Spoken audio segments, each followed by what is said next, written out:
Olá, vamos continuar o nosso estudo sobre as qualificações para a liderança na igreja, baseadas as qualificações em 1 Timóteo capítulo 3 e Tito capítulo 1. Esta é a lista das qualificações. Essas qualificações são 15, sendo que se encontram em 1 Timóteo 3, 1 a 7.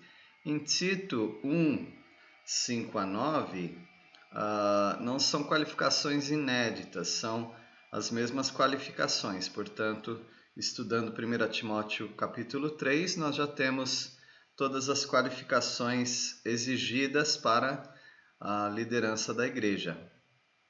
No entanto, vale a pena dar uma olhada sim e ler com atenção Tito capítulo 1, versículos 5 a 9, principalmente a parte que fala dos filhos. Ela dá uma nova conotação, um novo parecer a respeito dos filhos, não apenas o que há em 1 Timóteo capítulo 3, mas ele complementa e torna o assunto, inclusive, mais incisivo, mais forte, mais penetrante.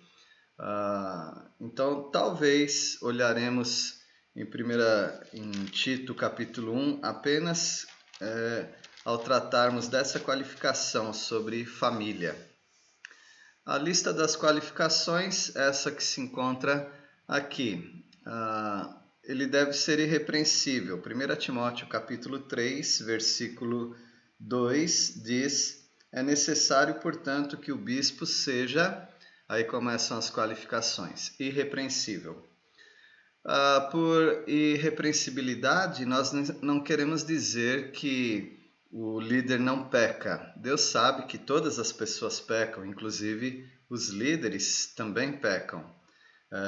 E da mesma maneira como qualquer crente tem que tratar o seu pecado, confessando a Deus seus pecados, acertando com as pessoas as quais ou contra as quais ele tem ofendido, ele deve acertar, confessar, pedir perdão e resolver isso. Isso já é a qualidade de um crente irrepreensível. Ser irrepreensível na liderança significa ser não acima de qualquer suspeita, porque já falamos a respeito disso, mas ser alguém em que as pessoas não conseguem apontar o dedo dizendo: você é repreensível ou você fez algo passivo de repreensão. Não porque o líder consegue esconder bem os seus pecados, mas porque ele tem um caráter, ele desenvolve um caráter com a graça de Deus de agir de uma maneira correta. Inclusive, essa é a diferença entre caráter e reputação. Reputação é aquilo que os outros veem. E caráter é aquilo que eu faço quando ninguém está me olhando, ou seja, a maneira correta de andar, mesmo que não haja uma fiscalização do meu comportamento por parte dos homens. Nós temos um clássico exemplo no Antigo Testamento de Jó. Jó era íntegro. A integridade de Jó estava no fato não dele não ser pecador, não dele não escorregar, dele não pecar, mas no fato dele ter uma plena comunhão com Deus.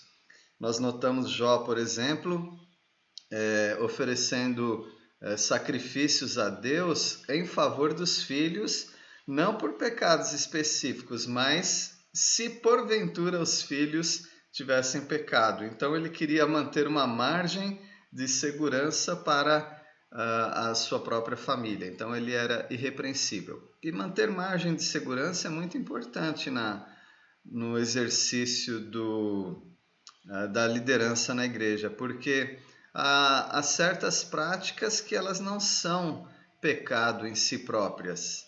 Porém, os líderes eles devem evitar tudo aquilo que possa ser repreensível. As pessoas tendem a aumentar aquilo que elas veem, aquilo que elas ouvem. E se houver maldade em relação a algum líder, facilmente as pessoas vão caluniar. Mas a calúnia e a maledicência, embora possa também surgir do nada, normalmente pega-se em algo que todos já viram fazer ou já comentaram. Por exemplo, um líder precisa ter muito cuidado com o seu relacionamento com o sexo oposto. Se ele é uma pessoa carinhosa com a sua família, ele abraça, ele beija, ele acaricia, isso é uma coisa, mas quando o líder ele toma certas liberdades de contato físico com a pessoa do sexo oposto, isso não significa que ele está flertando, não significa que ele está paquerando, que ele está tirando algum proveito desse acaloramento do relacionamento. Porém, em alguns casos ele se torna repreensível, porque alguma pessoa pode levantar alguma queixa, alguma denúncia falsa de que tal líder é uma pessoa muito licenciosa, é uma pessoa muito libertina, uma pessoa que toma certas liberdades em ter contatos físicos inapropriados com pessoas.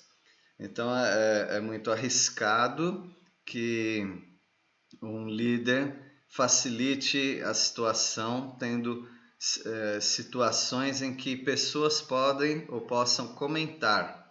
Da mesma maneira, no trato para com as crianças.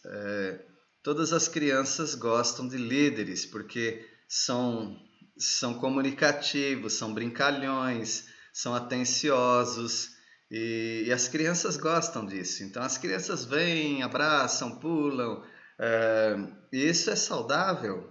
E sempre que há uma publicidade, ou seja, quando o líder está em público,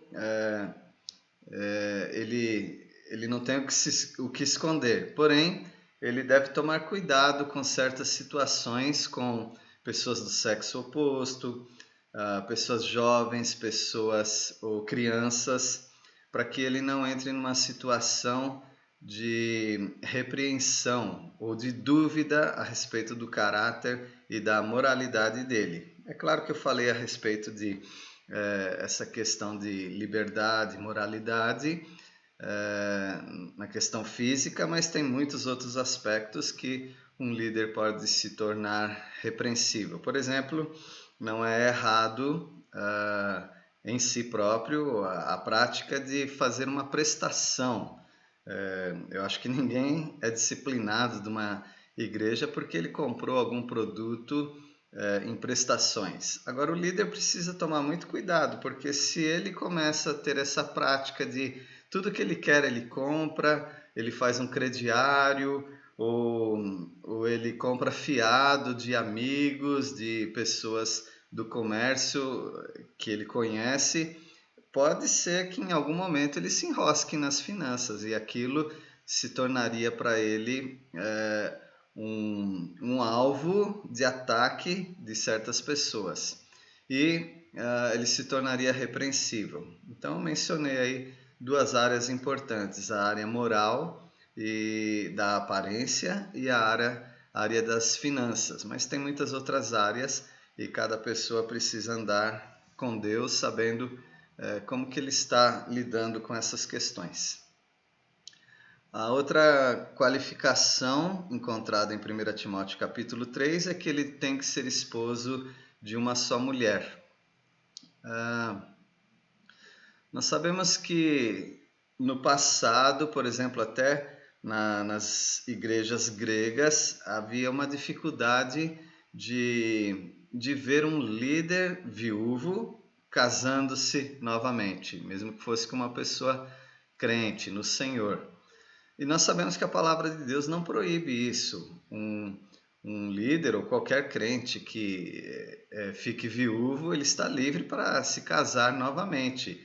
Não tem um período, depois de quanto tempo que ele tem que se casar. A Bíblia não fala isso, mas o costume para algumas culturas é que ele tinha que ser esposo de uma só mulher e a santidade do casamento era exclusiva para uma pessoa, ou seja, se ele ficasse viúvo, ele deveria continuar viúvo até ele também morrer. Bom, eu não penso assim, eu não sei se há hoje em dia pessoas que pensam assim. Portanto, se um viúvo se casa com uma outra pessoa, ele não tem duas esposas.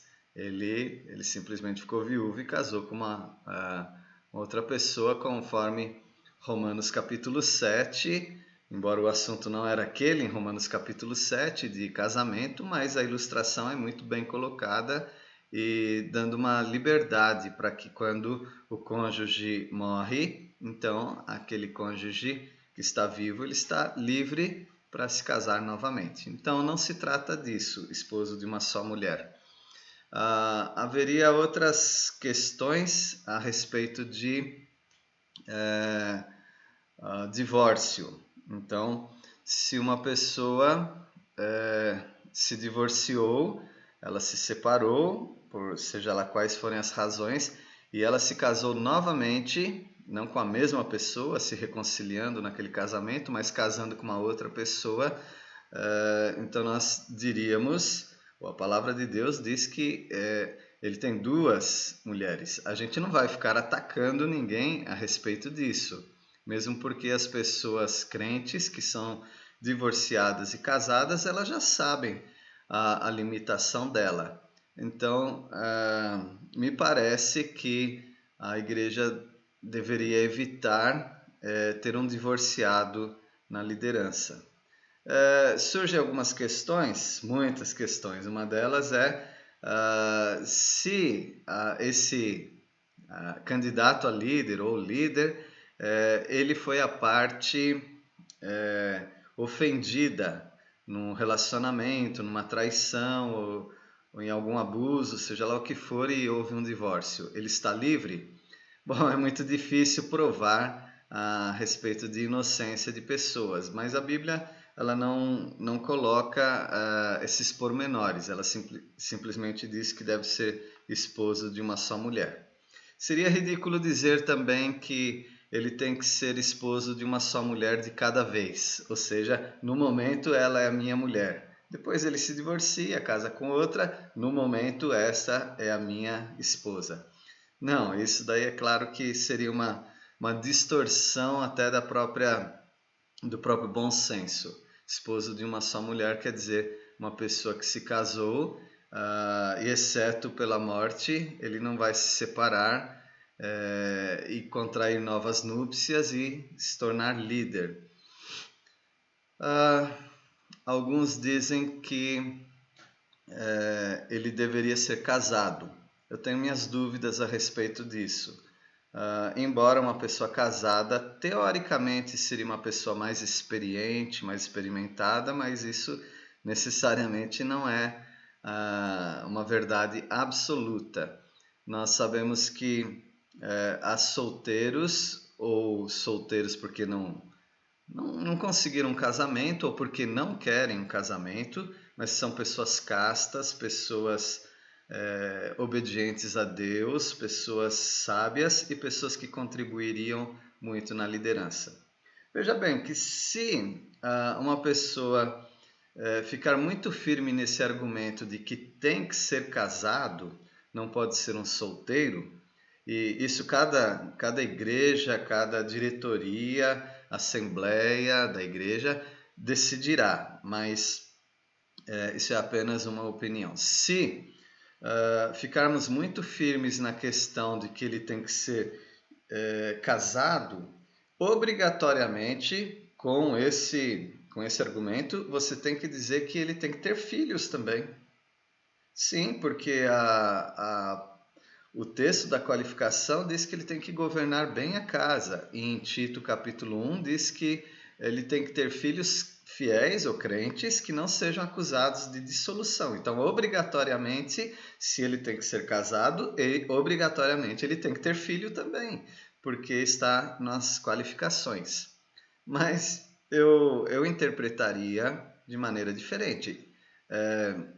Se ele for casado, Ele não pode ser divorciado, tem que ser esposo de uma só mulher, se ele for casado. E se ele for casado e tiver filhos, então os filhos precisam dar um bom exemplo de crentes também. Então, esses assuntos sempre são assuntos bem polêmicos, bem difíceis, mas eu espero ter ajudado quanto a isto. Esposo de uma só mulher quer dizer alguém que está no compromisso da indissolubilidade do casamento, ou seja, até que a morte o separe, ele está ali casado. Agora, isso não quer dizer que uma pessoa não possa se divorciar em alguns casos, como traição, espancamento e talvez outras situações. Mas, caso aconteça isso, evidentemente ele está fora da liderança, ele não pode mais exercer aquela liderança da igreja. José, o pai de Jesus, foi um homem de uma só mulher. Ele não queria difamar a sua esposa. Nós sabemos o que aconteceu. Então, aquilo é um bom exemplo para nós de alguém fiel. Mas Deus mostrou toda uma situação muito melhor do que ele estava pensando. A outra qualificação é que ele tem que ser temperante. Temperante tem muito a ver com bebida alcoólica, mas parece que não é propriamente o caso, mas tem a ver com vamos chamar de temperamento. Algumas pessoas têm um temperamento dócil, muito fácil de lidar. Outras pessoas têm um temperamento muito forte. Então nós diríamos que pessoas de temperamento forte não podem ser líderes? Não é nada disso. Os grandes líderes da história eram pessoas de temperamento muito forte, inclusive líderes do serviço de Deus, da obra de Deus, porque há pessoas com temperamento muito forte que elas conseguem ser muito determinadas naquilo que elas fazem para o Senhor. Então, o temperamento forte não desqualifica alguém. Porém, uma pessoa que tem um temperamento forte, ou pavio curto, ela precisa andar na dependência do Senhor e talvez com muito mais dificuldade do que uma pessoa naturalmente mansa, dócil, ele precisa depender do Senhor para controlar o seu temperamento. Moisés era manso, o homem mais manso da terra, conforme o relato bíblico. No entanto, ele perdeu as estribeiras e acabou espancando a rocha quando ele deveria falar com a rocha. Agora, nós sabemos que é só Deus que pode controlar o nosso temperamento. Nós podemos fazer força para isso, mas em algum momento o nosso temperamento vai aparecer. E quando eu digo temperamento, eu não estou falando dos 4 temperamentos, eu estou falando da própria índole das pessoas, aquela disposição que ele tem de aguentar os desaforos calado, ou aquela pessoa que explode. Porque tem também as pessoas que não explodem, mas elas implodem. Isso também seria muito ruim na obra de Deus, porque teríamos pessoas muito melindrosas servindo na obra de Deus, porque os líderes serão ofendidos vez por outra, e por isso eles precisam manter a paciência, a mansidão, serem longânimos, e só Deus quem dá capacidade para que as pessoas tenham esse domínio, seja para não explodir e seja também para não implodir, mas entregar para o Senhor, porque ao Senhor pertence a vingança. Então nós não precisamos carregar ira, raiva das pessoas, nós podemos confiar que o Senhor vai nos consolar e nos ajudar. Espero que vocês tenham aprendido um pouquinho mais a respeito dessas 3 qualificações: ser irrepreensível, esposo de uma só mulher e temperante. Deus os abençoe e até o nosso próximo estudo.